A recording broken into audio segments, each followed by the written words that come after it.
Welcome to the Murphy, Sam, and Jodi After the Show podcast. And a couple of birthdays. We need to do some shout-outs real quick, right?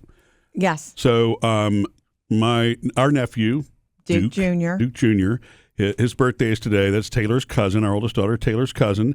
They were born one day apart. Tomorrow is our daughter Taylor's birthday, so happy early birthday to Taylor. That was a long couple of days at the hospital for your parents. Yeah, Murphy. right. They were like, here's one grandchild. Go home, go to sleep. Nope, here's another grandchild. Right, exactly. But also convenient. Yeah. And then today is producer Faith's birthday. So happy birthday, Faith. She's on a little vacation time for her birthday, which is I'm usually on vacation for my birthday. It's fantastic to do that, to have that in your life. So, all right, let's do for today's After the Show podcast a little 3 for 3. What does that mean? 3 from 3. 3 things to know? Yeah, I want to dig deeper into 3 stories that we touched on in 3 things to know. Oh, okay. All right. 3 for 3 from 3. Right. Okay, the first one is this thing we touched on today about couples who gossip together stay together. I thought this was fascinating because overall in life, we do know that gossiping is not good. It doesn't, it's not productive. You know, it's if you're not positive. Right. If you're not careful, it can actually affect the way you treat others. That's what I was trying to say. Right. I mean, because you really do. When you say you speak something to existence, that doesn't mean it's magic or whatever. It means you're going to act the way that you think. Right. It's almost like you give it more weight. And the more you gossip about something, you feel more strongly about it because you're sharing that with someone almost. And that person that you're gossiping with almost validates it. Yeah, well, he is blah, blah, blah. Yeah.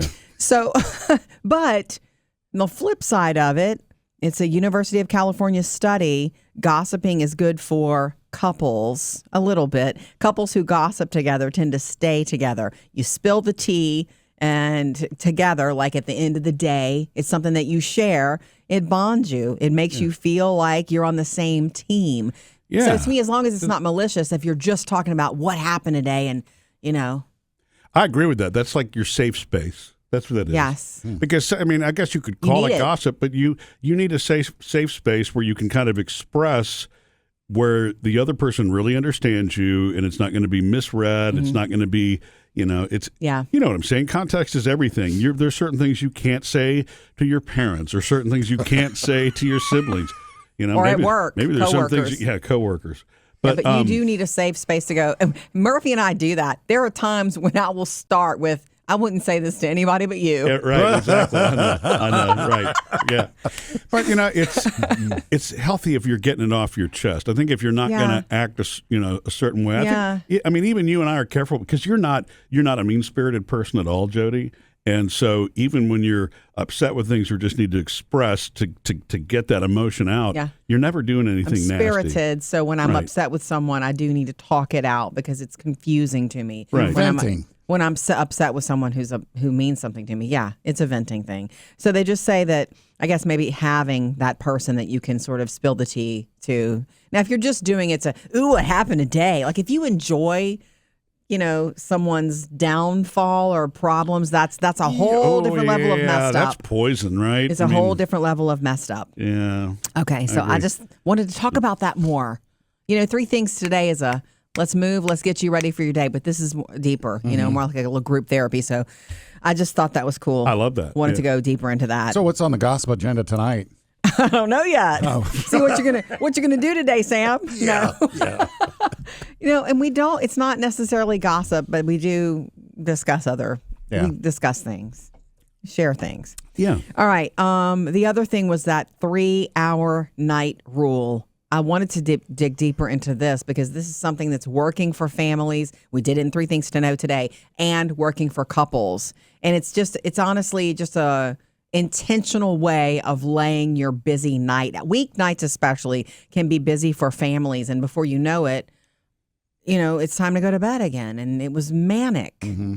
So the 3 hours. If you have 3 hours, not everyone does. If you're at the ballpark for 2 hours or you came home late. But the 3-hour night rule being good for couples, meaning the first hour, devote that to tasks like 6 p.m., making lunches, making dinner, going through book bags and permission slips or whatever. So the first hour is task oriented because we all have that in life. Okay. The second hour is time together, whether it's just 2 of you, Me and Murphy gossiping. Yeah.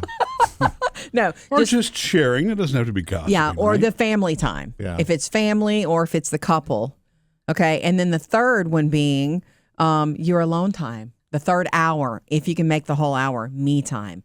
Bubble bath, watch a show, read. That's your decompression time, right? Yeah, and you do need that as a person. Is that the order Alone. they're supposed to be in too? That's the most relaxing order.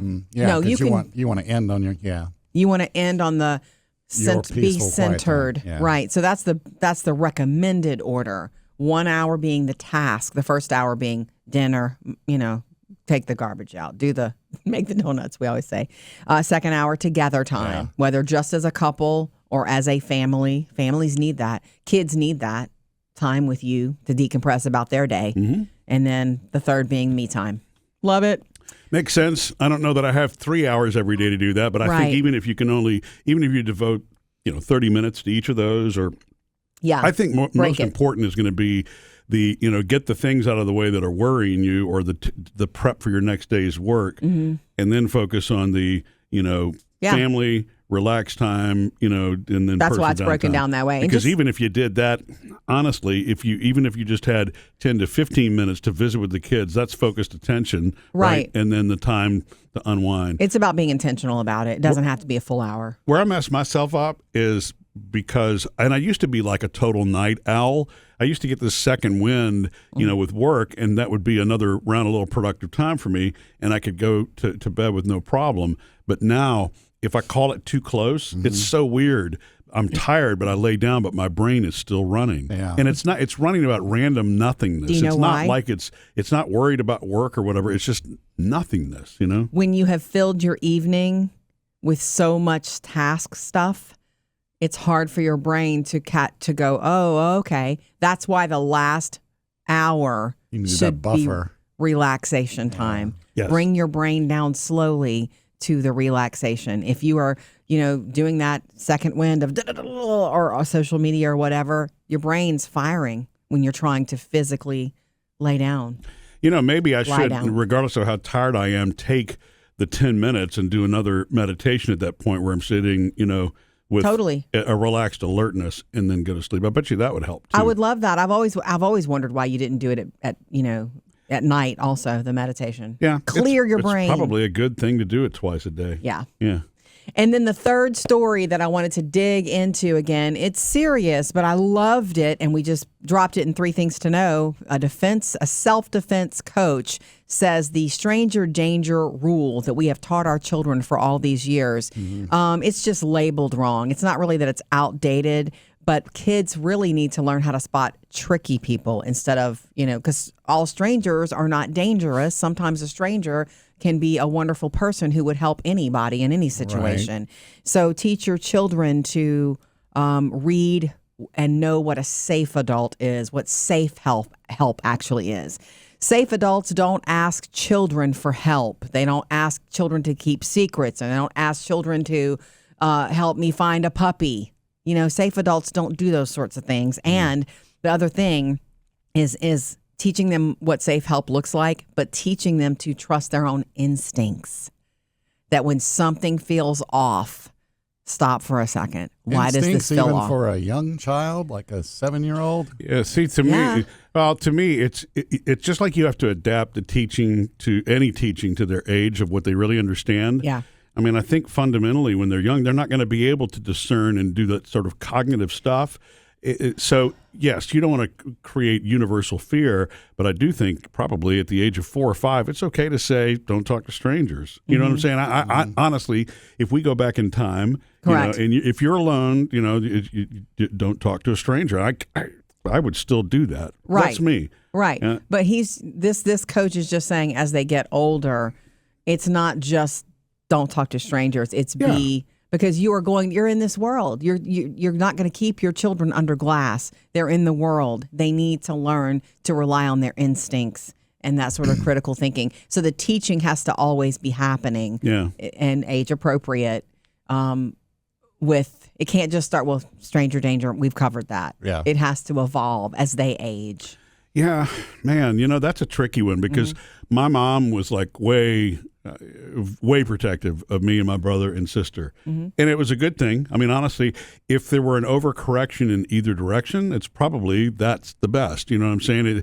Rather than her being oblivious to anything that would go on. Correct. So, correct, because that's... And so, yes, I had to unlearn some things as I got older, that not everything outside of my own little world is, dangerous or whatever, something that I should be, fearful of. Yeah.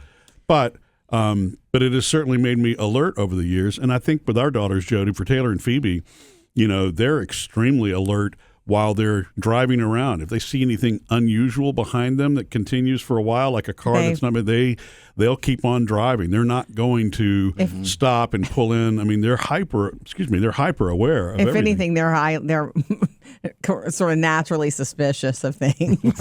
And I do like that. It beats being unaware. It beats being oblivious.